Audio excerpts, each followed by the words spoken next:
গোয়ালপুকুরে ঘটনার জের করা বার্তা ডিজির। আসামিদের আনা নেওয়ার ক্ষেত্রে আরও সতর্ক হওয়ার নির্দেশ। কোর্ট থেকে ফেরত নিয়ে যাওয়ার সময় যথাযথ তল্লাশির নির্দেশ। কোর্ট লকআপের দায়িত্বে থাকা পুলিশ কর্মীদের জন্য করা বার্তা রাজীব কুমারের। অভিযুক্তদের সঙ্গে দেখা করতে এসে অনেক সময় জিনিসপত্র দেন পরিজনরা, সেক্ষেত্রেও সতর্কতার নির্দেশ। পিয়ালি মিত্র আমাদের প্রতিনিধি রয়েছেন আমাদের সঙ্গে। পিয়ালি, গোয়ালপুকুরে ঘটনার জের আর এরপরই ডিজির কড়া নির্দেশ, কি বলা হয়েছে, কি বার্তা তার? একেবারে দেখো, এই ঘটনার পরই সেদিন রাত্রিবেলায় কিন্তু রাজ্য পুলিশের ডিজি তিনি গত পরশুদিন সন্ধ্যেবেলা একটা ভিডিও কনফারেন্সের মাধ্যমে সমস্ত জেলার পুলিশ সুপার এবং যারা কমিশনার রয়েছেন তাদের সঙ্গে বৈঠক করেন ভিডিও কনফারেন্সের মাধ্যমে। এবং সেই বৈঠকে তিনি উদ্বেগ প্রকাশ করেন যে ঘটনা ঘটেছে গোয়ালপুকুরে এবং দুজন পুলিশ কর্মীর উপর গুলি চালিয়ে একজন আসামি পালিয়ে গেছে।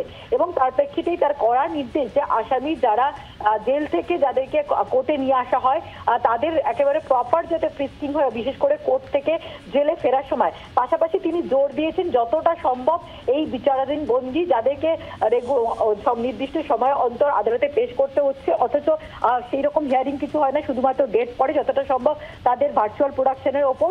যদি ভার্চুয়াল প্রোডাকশন না হয়, যাদেরকে কোর্টে নিয়ে যাওয়া হচ্ছে, নিয়ে আসার সময় যাতে নির্দিষ্টভাবে তল্লাশি করা তাদের কাছে কি রয়েছে, কোনো অবৈধ কোনো রকম জিনিস বা এরকম অস্ত্র কিছু রয়েছে কিনা।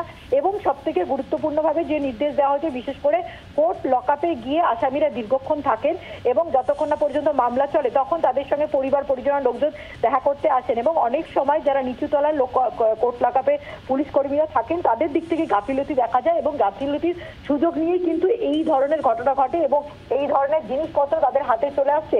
ফলে তাদেরকে কড়া ব্রিফ করতে বলা হয়েছে যে তারা যেন নজরদারি সঠিকভাবে চালায় এবং সেক্ষেত্রে কোনো কোর্ট লকআপে থাকা বা যারা নিয়ে যাচ্ছেন নিয়ে আসছেন, যারা এসকর্ট করে নিয়ে যান, সেই সমস্ত পুলিশ কর্মীদের কোনো যদি গাফিলতি থেকে থাকে নজরদারি, তাদের বিরুদ্ধে কড়া ব্যবস্থা নেওয়ার নির্দেশ দেওয়া হয়েছে। তার পাশাপাশি বিএনএসএস এর তুমি জানো যে 43 নম্বর ধারা, সেখানে কিন্তু একাধিক মামলা যেরকম খুন, ধর্ষণ, সন্ত্রাসবাদী, ডাকাত, এই ধরনের মামলায় যারা আসামি না তাদের কিন্তু হ্যান্ডকাফ পরিয়ে নিয়ে যাওয়ার প্রভিশন রয়েছে। ফলে সেই সমস্ত ঘটনার ক্ষেত্রে এবং প্রয়োজন পড়লে তাদেরকে যাতে হ্যান্ডকাফ পরিয়ে নিয়ে যাওয়া হয় সেই নির্দেশও দিয়েছেন ডিজি।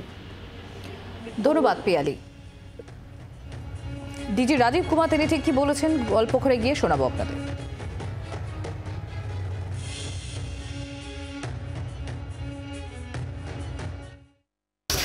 পুলিশ কেসটা ভালোভাবে দেখছে, কেস হয়েছে, ওরা তদন্ত করছে ঠিকভাবে, ওরা প্রোগ্রেস করছে।